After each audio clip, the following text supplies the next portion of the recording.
and then I'm going to just see if it's working. Oh, okay. So it is working. It says it's being uploaded to Riverside. It is being uploaded. It's showing live. All right, we're live. Perfect. Let's do it. Are you sure? I think so. I think we're live. I think it's working. I'm watching the stream live, and I can see chats coming on now.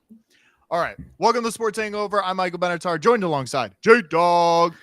Mike, it's good to see you. Have we talked to the people since we were in Las Vegas? Yeah. I think we talked to the people. We took off last week. We were getting prepped for football. We talked about fantasy. So all that drama That's right. happened. The last show. Okay. So if people missed our last show, go listen to it right now, especially if you know Mike in real life, if you play fantasy football with him, if you ever met him, you want to hear what's going inside of his head when it comes to his fantasy football league. Basically dropping out of a league / being booted out of a league / conspiring to eventually replace the league or enter the league again while he joins a different league. Lots of scandals in the fantasy football world.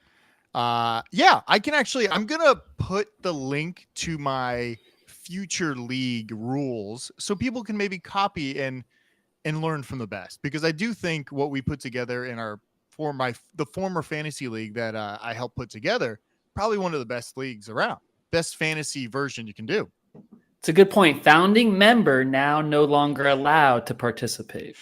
Yes, that's what happened. All right, let's talk. What do you want to do? You want to do bullshit or believe? What do you want to do first? I want to tease this first. You were very vulnerable next week, taking us inside of your head with fantasy football, and I'm going to do the same this week with Dawg's top 5 rules for fantasy drafting. They're coming up. And Mike, there's a difference between us when it comes to fantasy football because there's 2 types of people in fantasy: those who win championships and those who don't, right? And so you're one of those, and I'm the other one of those. And so I like to bring my championship experience with the 5 rules, and so this could help some people win money. It's a big deal. All right, I'll have some of my own tips too. I have some views on that as well. All right, let's do bullshit or believe, because I feel like there's some good ones here. I'm gonna hit it. Bullshit or believe time. Bullshit or believe time. Bullshit or believe. It was a little loud. Double Okay. header, double tap. Okay, I'll just control it from my my manual one over here. All right, bullshit or believe. We didn't talk about this yet. Bullshit or believe. Do we actually believe Tiger Woods turned down $700 to $800 million not to go to Liv? A lot of Liv talk today. I got a lot. My documents full of Liv. I bet he does. I can't escape it. We had dinner last night, a little pre-show prep. It was all Liv, and now it's back to Liv. First topic. I believe Tiger turned down any number. They may have offered him $1 billion, and I believe Tiger would still turn it down. I'll tell you why. Because Arnold Palmer had a talk with Tiger in the early 90s when Tiger was just coming on the scene as a young 20-something, and Arnold Palmer was still more with it. This was in the late 90s. And Arnie said to Tiger, people like you need to protect what we built out here on the PGA Tour. We built this from nothing in the 50s and 60s and 70s. It became something. It's become a lot bigger something since the 90s. But Arnie was very influential in telling Tiger, it's up to you and your generation. I think Tiger took that to heart and is going to continue fighting for the PGA Tour. And all right, so my problem is, if this was any other company, would we not think it's a monopoly of the golf world, right? Like if it was like in the early 2000s, didn't Microsoft get hit with a monopoly thing? Like saying like, you control XYZ, you're having a monopoly on the industry. You have to disband and sell assets off because you are too powerful in this area. Do not think it's similar to the PGA. PGA is scared of having Liv compete against them because they know it will take away shares and money and revenue from the PGA. Is that not at all? There's other golf tours that are sanctioned by the PGA Tour. The DP World Tour is one. The Australian Tour, the Asian Tour, the Hooters Tour, the South American Tour. There's tours all over the world that don't have this problem. It's the Liv players who are trying to play on both tours that is now causing the problem, because you can't play in both tours. You can play in one or the other. Okay. Well, I just think it's a crazy thing to turn down that much money when Tiger Woods is basically, I don't think we'll see another good golf game from Tiger Woods. That's true, but why do rich people need more money once they're already rich? And Tiger Woods is a great example of that. You can question why Phil Mickelson is putting his whole career on the line for Liv when he's already so rich. Maybe it's because he lost all the money gambling, like you have done too. Yeah, I lost a lot of money last time. But why do rich people need more? Like, you make a certain point. Like, Mike, if I give you $300 million and then I say in 30 years, hey, you need to start working again to make more money. You're gonna be like, no, I already got my money. I'm rich. I'm good. Why do you need more? Because I think it's like when somebody's that competitive, do not think that they always want to strive for more or the best. And I think that's why you even see it with like, I mean, I don't think Warren Buffett's the most driven guy in the world, but he's still out there making money, a lot of money, and not slowing down. Like, I don't know if you've seen Warren Buffett recently. He doesn't look very healthy. He eats like McDonald's and diet soda every single day. Not doing good. It's similar to your diet, Jeremy. You love those type Hang on, I don't drink diet soda. I drink full sugar soda. Yes. Okay. I'm sorry. No, I don't drink soda. Did you know, by the way, I knew Lou Holtz, one of the great football coaches of our time. He's still alive. He's like in his late 80s, early 90s.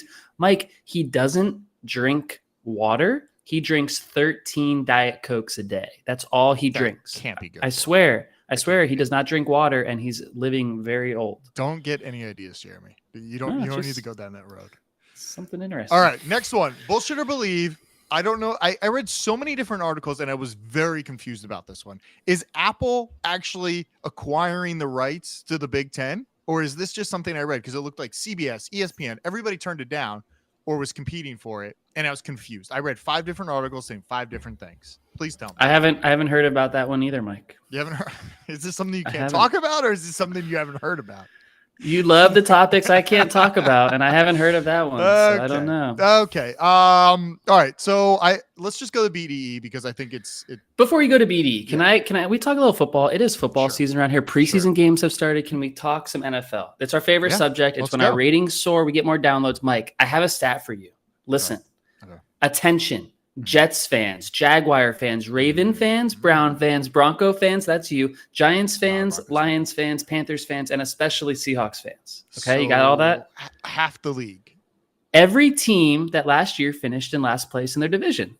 That's who I'm talking to right now. Because one of those teams this year will go worst to first, winning its division the season after finishing tied or in last place. And the reason that stat's amazing is because it's happened in 17 of the last 19 NFL seasons. So they went to. So I'm gonna hold on. So they won the division. Did they also win? No, they were all last. No, they were all last place in their division, and then the next year they won the division. So next year they won the division, and how far into that division did they go? That doesn't matter, but it's 17 in the last 19 years. A team has gone worst to first. Okay. So my question to you, I'm going to list these teams again. I already have. You identify one or two to me. I already know which one. Which one? I'm ready. I'm getting hyped. I'm pumped right now. I don't know if you've seen Hard Knocks yet, but I am all in on the Lions. The Lions they have fire in them. The coach is out there doing up downs with them, working out. There is fire. There is passion. You see Swift out there pumping up the team. He's crying. He's so passionate about it. This team going all the way. And also, by the way, fun stat for the Lions, they're the most expensive offensive team in the league. They are, because they're overpaying their quarterback, Jared Goff, so much. Yeah. You think Goff is going to take the Lions to the playoffs? He did it once with the Rams, right? I mean, he went to the Super Bowl. Yeah, it's a little different surroundings. I know, but offensive coach. I'm feeling the Lions right now. Watch Hard Knocks. Came out the other day. A lot of energy in that team right there. I love the coach. You think they're going to beat the Packers in the division? Yes. They're going to beat Aaron Rodgers. They're going to beat Kirk Cousins and the Vikings. Beating the Bears is not hard to do, so I get it. I think, God, I wish I had my stats here. I'm trying to see who has the hardest schedule. All right, hardest schedule this year. None of those teams. Hardest schedule this year: Chiefs, Pats, Miami, Raiders, and Bills. Those are the 5 teams that have the hardest schedule. Good to hear the Dolphins. That's on our Circa Sports Million little data sheet here that we have a lot of built-in stats, but that's a good one. I really like.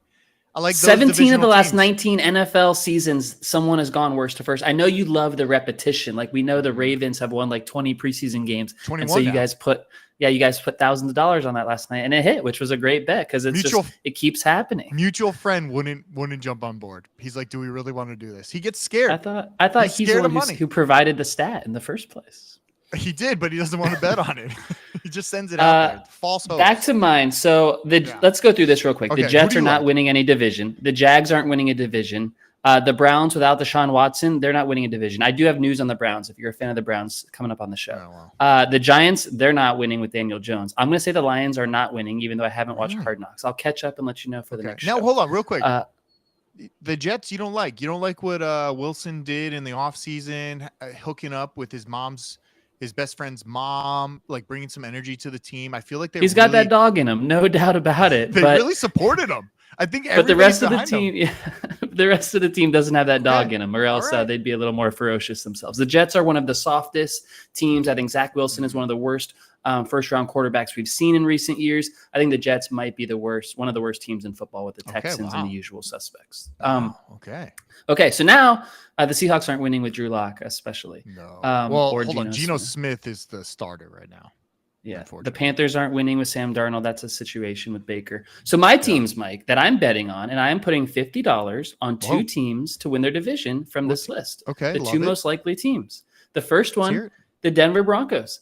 The AFC West is wide open for business. People don't understand how much the Chiefs lost on offense. Mahomes lost all his weapons. Teams spent weeks game planning for Tyreek. They didn't spend weeks game planning for Patrick himself. Now you double Kelsey. Who's going to hurt you on the outside? Who is it? McCole Hardman? The AFC West is open for business, and the Broncos might win it with Russell. I know you're down on Russ this year, but you know there is a chance he could be good. Listen, I've been a fan of Russ since he got in the league. And this is the 1 year. I don't know how many years it's been. Has he been in the league for 7 years now? Something like that? Sure, it's been a while. Let's say 7 years. I've never seen this man do what this man has been doing this year. Coming out of his brand new monster truck, wearing his own jersey to camp, talking about how he works 3 times harder than anybody else. You tell me to do it, I do it 3 times harder. A lot of weird quotes going on. Sierra, way too much on the field with him over there. I don't know why. I've seen so many videos. Sierra, she on the field a lot? I didn't know that. With him. She running routes? Is she practicing? I don't know what's going on. I think it's a distraction. I think he's way too excited about this. And I don't think he's going to perform the way he's performed the last. Now, I did hear a stat about Russ that he has been a top 5 quarterback in every single season he's played. Because top 5 fantasy or reality? Probably fantasy. Yeah, I'm gonna probably he's say not that good in fantasy though. I'm gonna probably I don't know if it was fantasy or real life, but he's had a really bad offensive line for a long time, and he also he's like one of the how many on average? What do you think he's getting per season running around? Rushing yardage. Rushing yards, yeah. Probably close to 1,000. I'd say around 800 yards a season. I think he's doing. I thought it was like 500. That'd be like 50 yards a game. 500? I don't know, somewhere around there, like 500 yards. Whatever. Well, that's what happens in the second half with the Seahawks. Bad O-line. They start not being able to run plays. They're down 3 touchdowns, and he runs around in the second half. The Broncos should have a better O-line. He doesn't have as good a receivers as he had in Seattle, right? Because Metcalf and Lockett were great. He does have Jerry Jeudy. Was there an injury, I believe, in Broncos training camp? They lost one of the receivers. Was it Cortland Sutton? Is he out now? I think he's still there. Okay, he's still there. He's got some weapons. The tight end came over with him. That's one of my bets. The other bet that I'm betting on is a team that you should have bet on last night. It's the Baltimore Ravens. Tell me a division that's more winnable than that one, the AFC North. Look at the Steelers. They're terrible, and we love to see it. Look at the Browns. Deshaun Watson's going to miss anywhere from all the games to most of the games. And then the Bengals with Joe Burrow and Jamar Chase. Burrow, I don't believe, has practiced at all in training camp yet. Coming off the Super Bowl hangover, which we see from time to time. You play all these extra games. You're more beat up the next season. I really like the Ravens to win that division. They'll probably be the team that goes worst to first in 2022. So, okay, I like that. I guess I worry about Lamar a little bit just because I feel like he still hasn't sealed that contract. Is he going to be as aggressive? Because if he gets hurt, he's not getting paid, right? No team's going to pay him if he breaks his knees or whatever. Well, he's betting on himself this year. He's betting on himself. And that's a great move, I think. I think it's good, but also bad because there is no security. Right, because if he does get hurt, and that backup was pretty good. I forgot his name, but he Tyler Huntley was good. He kind of played like Lamar. I think the Ravens will bring Lamar back, even if he got hurt, even if he had a bad year. They would bring him back and pay him because they don't have a plan. I don't think Huntley's the plan at quarterback. He's pretty good though, and kind of cheap. But I like that. Do you know what the odds are on the Ravens? I don't, but I'm just putting them down. Okay, just put money down. I like it. I teased some news about the Browns. Can we do some breaking news here? Let's do it. Is it? Oh, you got it. Get it.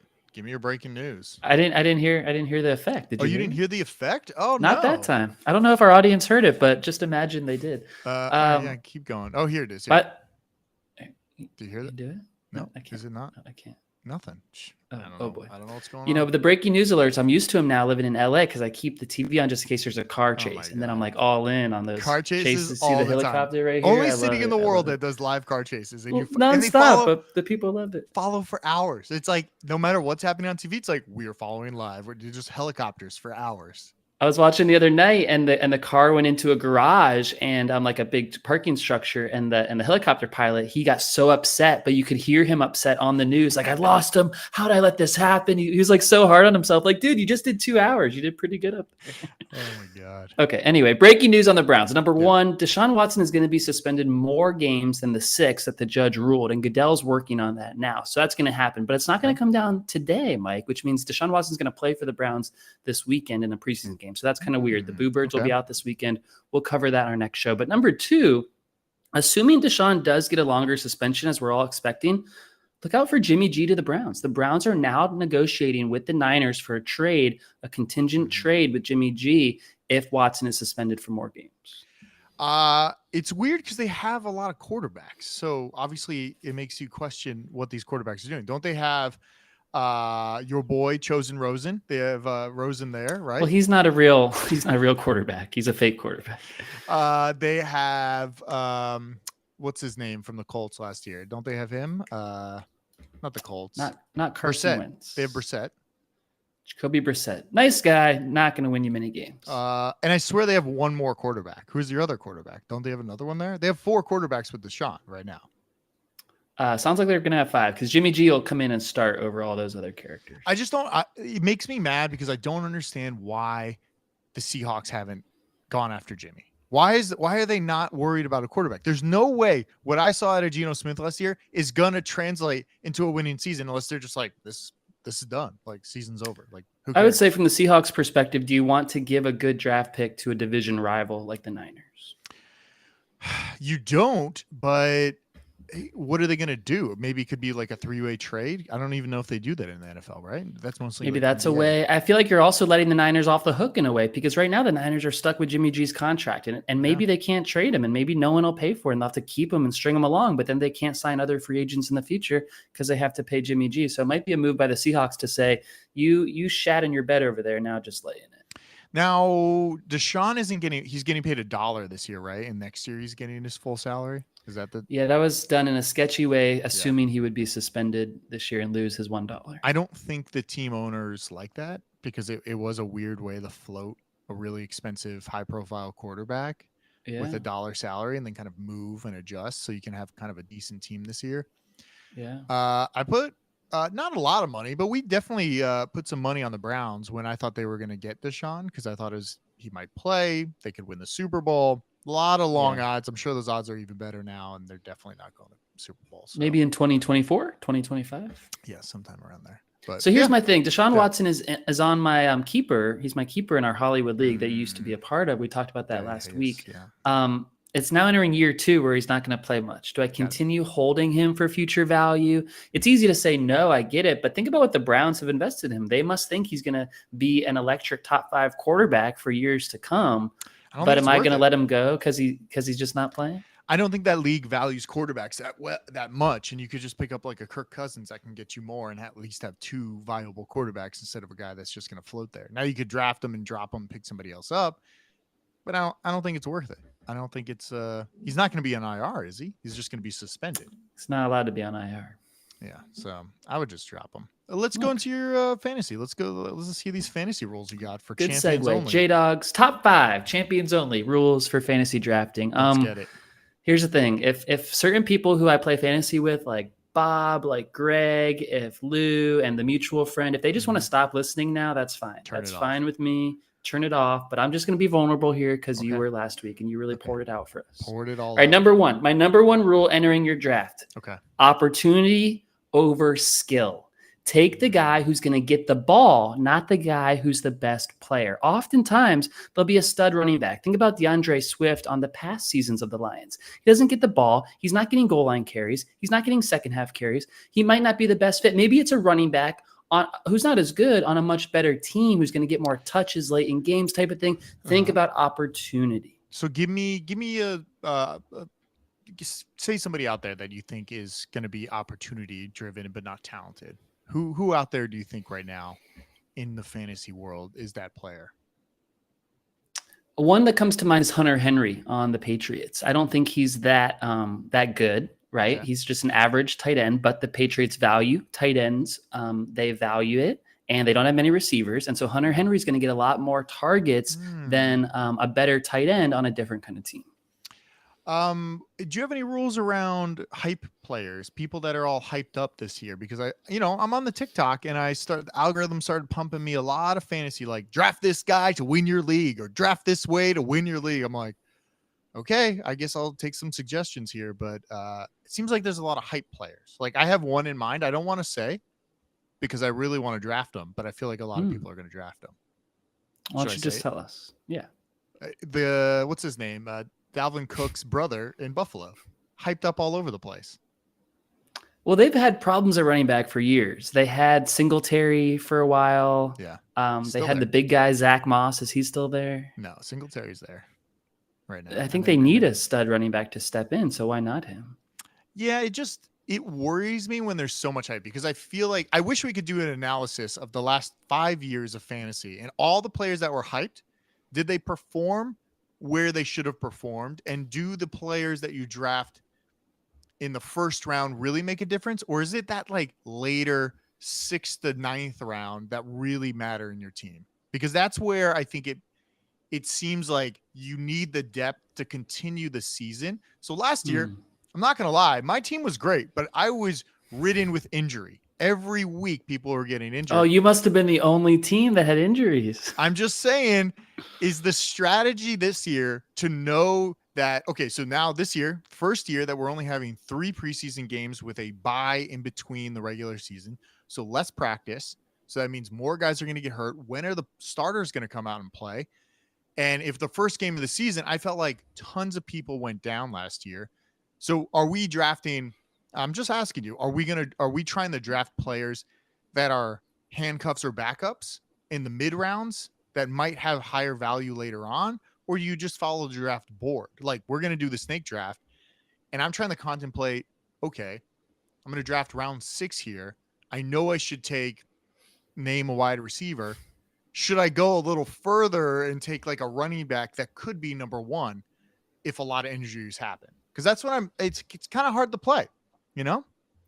First of all, I don't know what just happened to my list with that rant. Sorry. Yeah, I just had to go on. I've been really analyzing a lot you really are analyzing the snake draft. What I would say to that is the draft boards are for dummies. And that's not one of my rules, but it just happened. I just said it out loud because you got to make your own draft board. And that's what I do. Sure. By our draft day, I'm going to have my own draft board, and it's going to be different than Matthew Berry. It's going to be different than all the experts. It's going to be different than ESPN's cheat sheet because I know what you're working off of and you don't know what I'm working off of. And that's an advantage for me. So I would say trust yourself more than any draft board. If you think a guy's it should be drafted higher than he should be going, then I would take him there. So my only problem with that is that I trust these other guys better because they're doing it all the time, right? They're putting out these lists.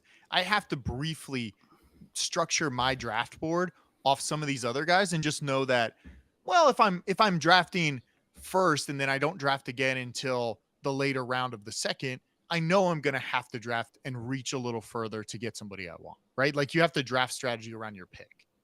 Yes, one of my hangups with listening to the experts and assuming they know more is we actually don't know that because we never hold them accountable. There's no like NFL scouts are doing grades and then they have the draft and then you can look back on that. We never look back on fantasy experts' performance. We just assume they put them on TV, they give them podcasts, they must be experts. And sure, they're reading data all the time, but so are we. We're reading data and we have a podcast too. So what's the difference between them and us? Distribution. The only thing. It's the only thing. Hopefully. Okay, my second rule, Mike.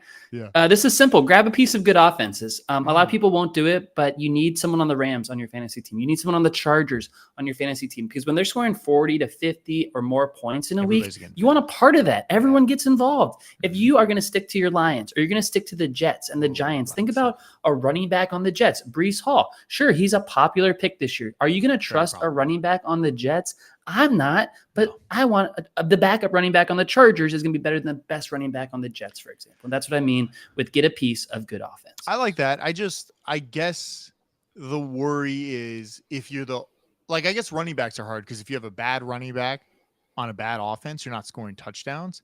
But I feel like a bad team with a number one receiver on that team, you're more likely to go with that because it's going to help you get the volume, right? If you're the best player on that team, kind of like DK Metcalf this year, he's going to be the best player on a terrible team. He's going to get the ball no matter what. The ball is going to come his way, whether he likes it or not. And he's going to get it. But I don't trust the running backs there. I don't trust anybody else. Don't draft the quarterback. I don't know who it's going to be, but for that, Mike, yeah, I love it. I love that you said that because you're leading me right into rule number 3. Correct. Bad teams take receivers. Good teams take their running backs. And you nailed it. The Seahawks will be bad. They'll be playing from behind. Think about game flow. And it goes into opportunity too, but think about game flow. Metcalf was going to have 10 more targets in every second half this year than a receiver on a great team who's up 3 touchdowns and running out the clock throughout the whole second half. Same idea with the running back. Why are you taking a running back on the Jets, a bad team? If you're going to take a running back, think about Jonathan Taylor on the Colts and how many fourth quarter carries he'll have compared to a Breece Hall in the fourth quarter. It's just, I know Jonathan Taylor's a great running back, but it's just like any offense you can get, any good team running back, you can get bad team receiver would kind of be the way I go. I love it. It's like we talked last night or something. Almost. Number 4 rule for your fantasy draft, embrace the stack. Some people are afraid of it. I love the stack, whether it's a Mahomes, Kelsey, whether in the past it was a Russell, Lockett, or Russell, Metcalf.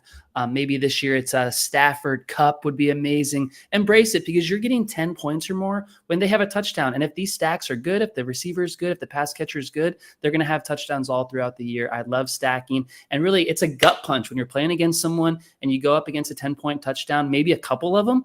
It's really hard to win a week when you go up against them. Okay. So I guess my theory on that is, what about the diversify your portfolio? Because what if your team that week, sometimes those like stud teams like Mahomes, Kelsey, sometimes doesn't always pan out. But then you have those games where it's like somehow the Raiders and Jets are scoring 40 in this game and they were going off. Are you not trying to diversify the field there a little bit? And it might be hard to draft Mahomes and Kelsey or Mahomes and whoever else is playing. Stafford Cup shouldn't be a hard stack if you're looking for one. You can grab it. I guess it's just like, is it going to be a reach for you? Are you going to reach for that player? Because I don't know. Yeah, sometimes I will. I think you want to diversify your investment portfolio more than your fantasy football team. And the reason I say that is because when you're investing, you want to make sure that you don't have any bad stocks that bring everything else down. In fantasy, it's hard to get anything right. Entering the season and draft season or week to week, it's just like betting. It's just hard to get it right. Like 50% is pretty good in our world. And that's not saying much, but it is. Yeah. And so if you can limit how many opportunities you have and put more chips into one basket, chances are that basket's going to hit, whether it's the Rams or the Chargers or the Chiefs, the offense that we talk about. I want a part of those. I'm going to stack those. I'm not going to worry about the smaller offenses that may or may not go off. And if they go off in week 7, that's fine. They probably didn't go off in weeks 1 and 5 and 10 like the other ones do. Now, I've been seeing a lot this year about zero RB strategy. And I had to look into it because I wasn't every year. It's like the hottest trend since 2007. So, right? But I wasn't clear on it. I'm like, do you just not take running backs? And the thing was, you do take running backs, but you just don't. You don't take them until the 5th or 6th round. You stack wide receivers in 1 to 4, 1 to 5, and get every position high, and then you take the backups there. And it's just weird because I think when you're zigging and everybody's zagging or whatever it is, it seems difficult because if all the other players are going, it just also depends on like the personalities of people in the league. Like, mutual friend, Big Lou, like Big Lou is going to reach for a lot of Steelers players that should probably Najee not Harris, go. way too early. Probably not go that early, but George Pickens. He's going to reach for these players because he's going to do that. And then that's going to disrupt the flow. Like the next person might be like, well, shit, if Najee's going now, should I grab this person? And it kind of just changes the dynamic.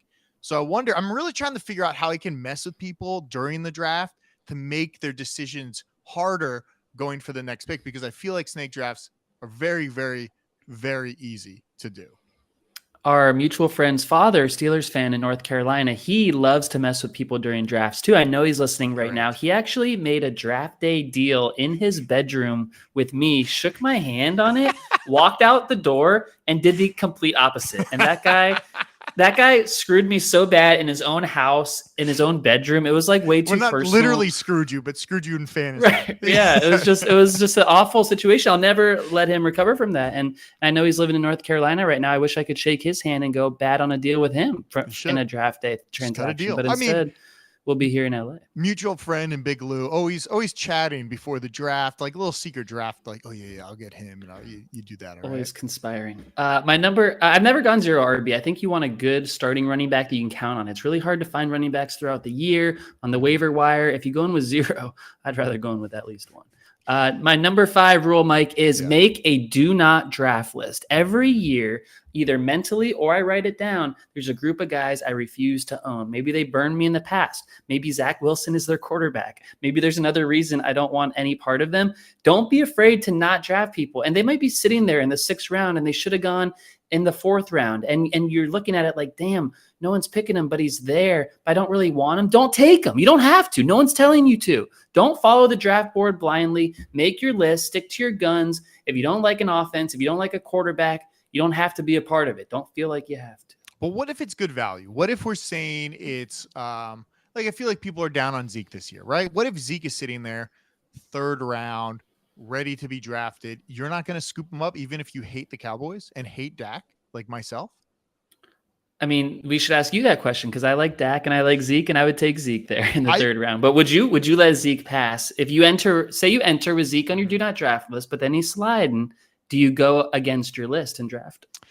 I would draft him because he's there as value. So if your draft board says he should have gone round 1 or 2 and he's sitting there in early 3rd, it's like, well, I'm getting a deal on him. Why not take him? Or sometimes it makes me hesitate and be like, is this guy injured? Should I go look it up before I try to draft this guy? Because sometimes it's before draft day, there's all these weird injuries and you're like, why is no one drafting this guy? It's like, oh, he's out for the year because he tore his Achilles, something like that. Yeah. But yeah, I would draft him. I'd be all in. I cheer for him, but I know I'm going to hate it. For the longest time for me, it was the Bengals. And this was the pre-Burrow and Chase days, completely changed. But before that, Andy Dalton was slinging to like Tyler Boyd, and they would always have AJ Green would be like, oh, big year from AJ Green. And he'd either get hurt or not show up in the big game. And the Bengals offense was always on my do not draft list. I never owned AJ Green, I'm happy to say. But that's just one example. It was rough. Yeah, I had AJ Green for a lot of years. And there'd be games that you loved him, and most games you hated him. So those are my draft rules. Don't use them against me if I play in a league with you. And if they help you win a league, shoot me a Venmo at the end of the year. Well, they're pretty vague, so it's good. It's not like don't draft this player, but I wasn't going specific. These are ambiguous draft day rules for any season. I think next week you should put together your do not draft list, your top 5 do not draft players. I don't think we're getting too specific on the podcast. You should do not draft. I'll give you mine. Maybe how about after our fantasy drafts? I'll be happy to unveil them. It's too far from now. Don't get my intel. I see what you're doing and I don't like it. I just want some of your more intel. All right. I give and you still want more. I got BDE and we can go. It's a quick BDE. Okay. Do you not hear that? Not at all. I hope the audience can. It's on right now. BDE is playing. My BDE is, you know who it's going to be. Cam Smith going over to Liv, getting the deal done. It's such a Liv show. Are you going to reveal the sponsor here at the end? One day. I love it. I love that he won it. They're asking him questions. Are you going to do it? He jumped over. I think he's getting paid $100 million in his 184 PGA events. He has made $27 million. And now he's going to secure a $100 million bag from Liv. And he's going to continue playing golf, and hopefully the lawsuit and whatever figures it all out and players can play where they want to play. But I'm giving it to Cam Smith. We watched that match the other day. Great. We did. The Open Championship, a major that he might not be able to play in again because he's joining Liv. Hopefully he can still play. One of the cool things is he's from Australia. He hadn't seen his family for 2.5 years during COVID because it was super hard to get back and forth. But as part of Liv, they're adding 3 tournaments in Australia next year that he can play in front of his family and friends, and that should be good for Joe Dirt. I love it. BDE, shout out to Cam. I love it. That's all I got. Check out thesportshangover.com. We have some new swag up there. There's a little bit of, we're getting ready for Beer Fest out here, so we have like a Beer Fest shirt going on. I'm gonna put some more swag up there. I'm gonna get some Liv swag. I'm gonna see if I can get the right to print Liv swag on the website. Jeremy doesn't like that. I'm gonna see if I can do it. Maybe it's like alternative. You don't have my right. You don't have my permission to do that. Maybe it's like Barstool where they like don't say it, but they just print something similar where they don't have the rights to print like Tampa Bay Lightning, but they can put like the Bay or something like that. something like that. Maybe. Because we would never illegally create merchandise with any logo or any team name or anything. Absolutely not. Absolutely not. No. All right. Good show. See you next week.